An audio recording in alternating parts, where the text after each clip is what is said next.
Olá pessoas, eu sou a professora Annelise e no vídeo de hoje eu vou comentar um pouquinho sobre a segunda fase da FUVEST. Bora pra aula?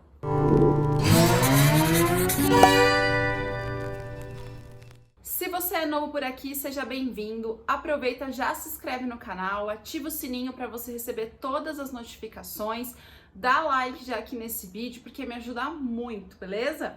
Bom, se você não sabe, esse canal aqui tem o objetivo de fazer com que você consiga estudar um pouquinho aí para o vestibular, né? Então eu tenho vídeos de história geral, história do Brasil e vídeos em que eu foquei, né, falar um pouquinho sobre os principais vestibulares do estado de São Paulo. Então, eu já falei sobre a primeira fase da FUVEST aqui, já dei dicas para você fazer prova dissertativa, dicas de forma geral para os outros vestibulares, como da Unesp, da Unicamp também. Então, se você quiser aproveitar e dar uma olhadinha, corre lá na playlist Vestibular 2020.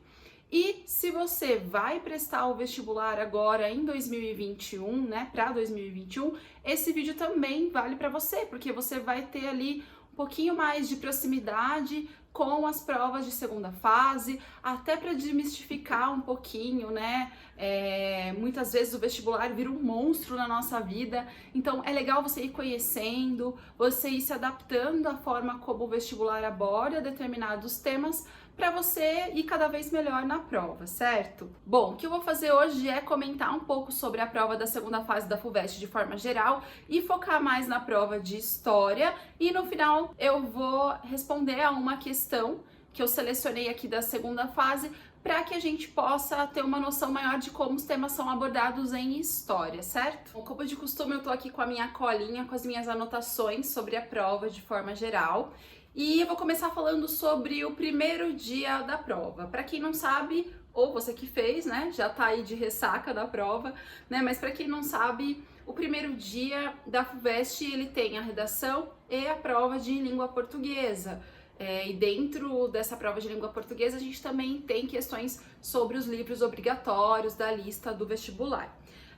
E esse ano, assim, acredito que os temas de forma geral das redações são muito importantes, né? Foram muito bacanas, e o tema da FUVEST foi muito legal também, um tema bastante atual, que exigia do candidato esse conhecimento sobre a atualidade e que foca num assunto super falado e comentado durante esses últimos anos, que é o papel da ciência no mundo contemporâneo. Esse que é um tema que está sendo muito falado não só no Brasil, como no exterior também, é um tema de foco até internacional, porque a gente está vivendo um momento, infelizmente, de um discurso anti-ciência, de um discurso totalmente que vai contrário às pesquisas científicas, aos fatos científicos, né? Um discurso bem anti-iluminista, né? Se eu for querer falar como uma historiadora. Então a gente tem ideias, teses como o terraplanismo, como o nazismo de esquerda, esse tipo de pseudo-ciência e de falácia que tem sido falado, né, durante muito tempo aí, e com as redes sociais isso fica cada vez mais forte. Então eu achei que o tema foi muito bacana, exigia um conhecimento do candidato para trazer esses argumentos, mas dava para você usar a história aí também, com certeza. E outra coisa importante também, que eu acredito que tenha aparecido aí de forma geral nas questões de língua portuguesa e da redação, é essa ideia das atualidades. Eu vou falar um pouquinho sobre isso na prova de história, mas a atualidade esteve presente em várias questões. Então, uma dica que eu dou aqui para o vestibulando, para você que vai prestar ou que, né, pretende esse ano ainda também prestar algum concurso, algum vestibular, é focar nas atualidades, se manter informado por meio de jornais, da internet, de podcasts. Se eu puder dar uma dica legal também para vocês, é uma revista do Guia do Estudante, tá? Não é publi, não estou sendo paga para isso, mas a revista do Guia do Estudante, ela traz, se eu não me engano, no meio do ano, em junho ou julho, a edição sobre as atualidades. Então ela traz muita informação a respeito de fatos nacionais e internacionais, e é muito bacana se você não tem o costume de assistir jornais ou de se informar, né? Você pega a revista, ela tem ali um resumo mesmo geral, pelo menos do primeiro semestre do ano. Então fica uma dica bacana para você vestibulando. Sobre o segundo dia, eu vou focar, claro, mais na prova de história, né? Do que eu pensei a partir das questões que caíram, mas eu creio que a prova foi uma prova bem estilo FUVEST, uma prova trabalhosa, com questões muitas vezes longas, né? Vocês viram aí quem fez, né? Questão A, B e C. Então, isso pode ser um problema se você não souber administrar o tempo, certo? A gente precisa ter esse domínio do tempo, porque se você for ver, são 6 questões, 12 questões, mas são 3 questões dentro de uma. Então, isso exige que você saiba administrar muito bem o tempo. E como eu sei fazer isso? Treinando, tá? Fazendo simulados, estudando em casa, cronometrando aí o tempo que você responde durante esses simulados. Isso é muito importante. Embora essas questões tivessem A, B e C, né, haviam textos, muitas vezes textos base, né, de referência para a questão, que eram longos, mas que te ajudavam muitas vezes na hora da resposta, né? Não que a resposta estava ali dentro do texto, mas te ajudava a refletir, a fazer você pensar sobre ela. Sobre os temas de forma geral, eu gostei bastante porque eu achei que a FUVEST fugiu dos temas de história geral, história europeia clássicos, né, que a gente está acostumado, como, sei lá, Idade Média, por exemplo, né, e tudo mais, ao mesmo tempo, né, que apareceram temas que às vezes o estudante deixa de lado, né, não estuda, como história da África, por exemplo, como apareceu, né, essa questão da descolonização da África, do processo de independência do Brasil, caiu a América Espanhola, Guerra Fria, uma questão que caiu ali sobre o canal de Suez bem específica.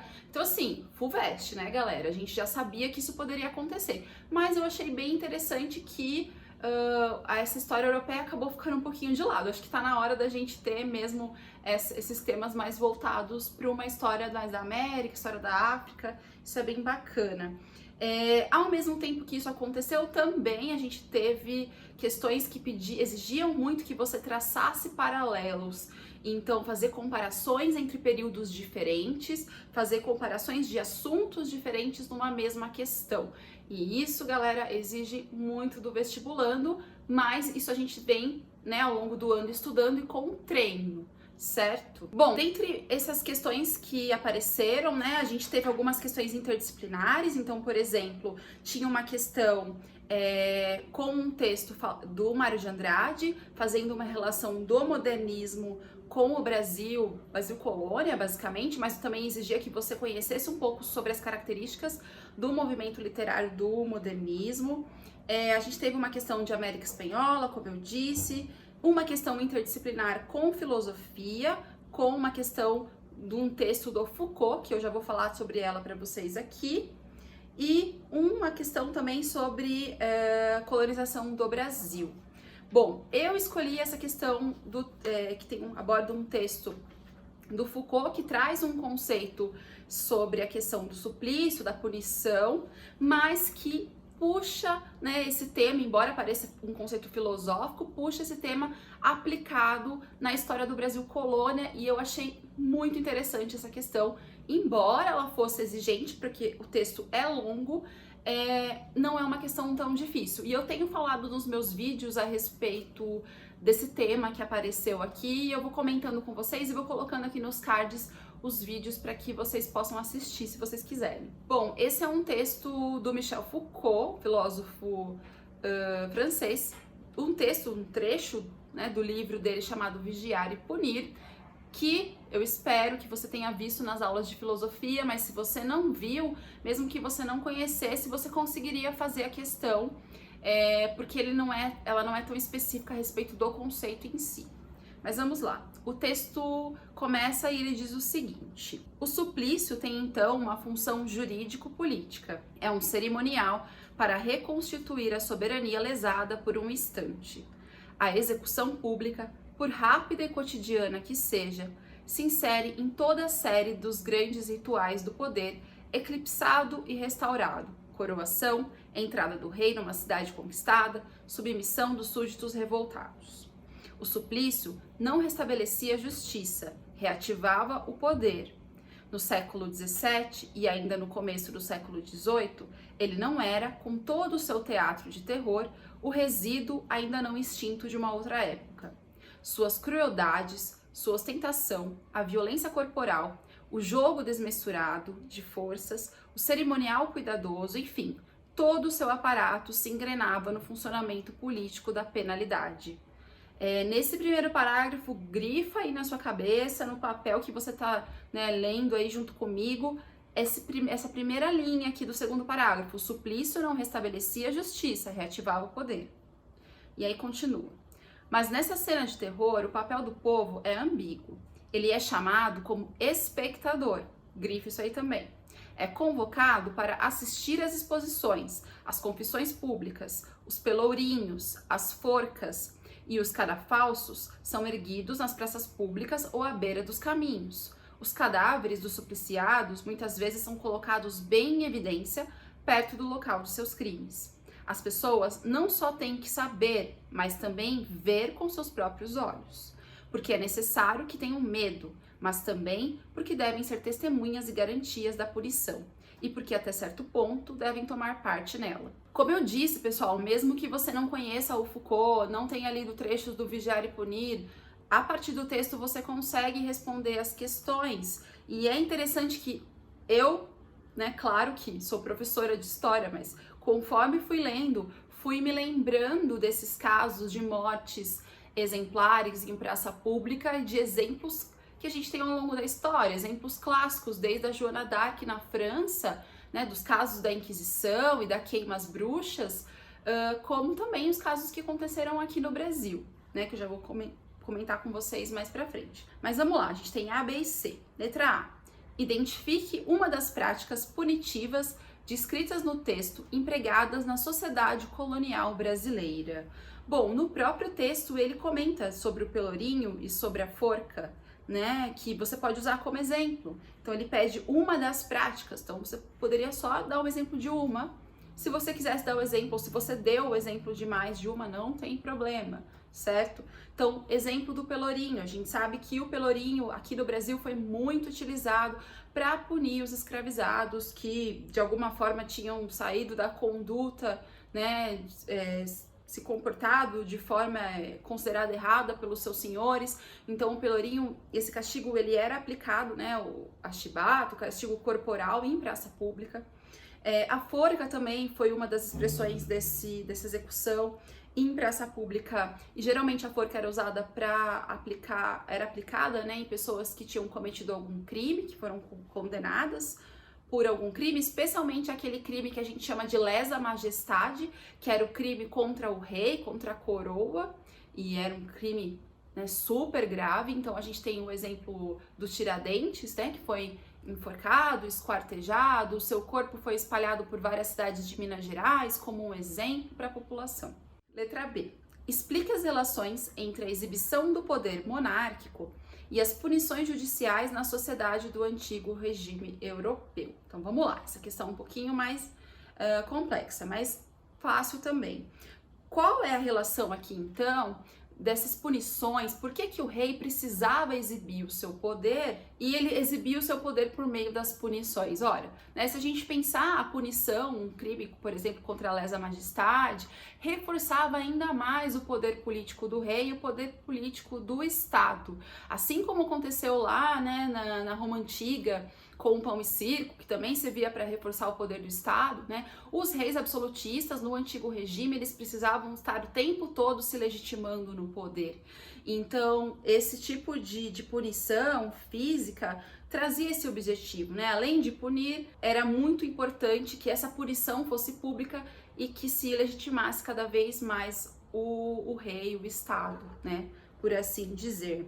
E outra questão importante também é que, no caso, por exemplo, de uma colônia como o Brasil, esse tipo de punição, ele reforçava ainda mais a autoridade da coroa e da metrópole sobre a colônia. E por fim, pessoal, a letra C. A participação do povo nas execuções conferia a elas um caráter democrático? Justifique. Lembra que eu falei para você grifar ali a primeira linha do segundo parágrafo, né? Então, assim, essas punições, elas eram feitas publicamente, as pessoas, elas julgavam, né, o criminoso, vamos dizer assim, elas faziam a justiça ali na hora? Não, né? A justiça era feita pela coroa, pela corte, e a punição era pública. Então a população não tinha nenhum tipo de participação democrática nesse processo. A população tinha a condição de mero espectador e servia também para que, como eu disse, né, a morte exemplar, para que essas pessoas assistissem essa punição e ficassem com medo, intimidadas. E olha, se você fizer isso aqui, vai acontecer isso com você também. Então era esse recado que o rei, que a coroa, né, que as autoridades queriam dar nesse momento. Então, rapidamente eu quis trazer para vocês essa questão, para vocês pensarem um pouquinho. Olha que bacana, né? A gente tem um texto, tem os temas de história do Brasil que estão ali de forma indireta, então era legal você pensar sobre isso. Se você deu o exemplo do Tiradentes, né, ou de outro tipo de punição em praça pública, muito bom, isso é muito bacana durante a sua resposta.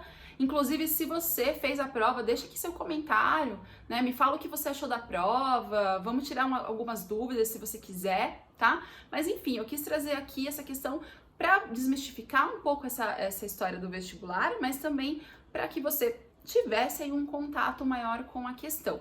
Tiveram outras questões muito bacanas dessa prova também, outras questões mais difíceis, como a do Canal de Suez, por exemplo, mas eu achei bacana trazer essa questão porque ela monta, né, a pergunta de outra forma. Ao invés dela falar assim, como foi a morte exemplar dos Tiradentes, né? Ela traz uma outra abordagem.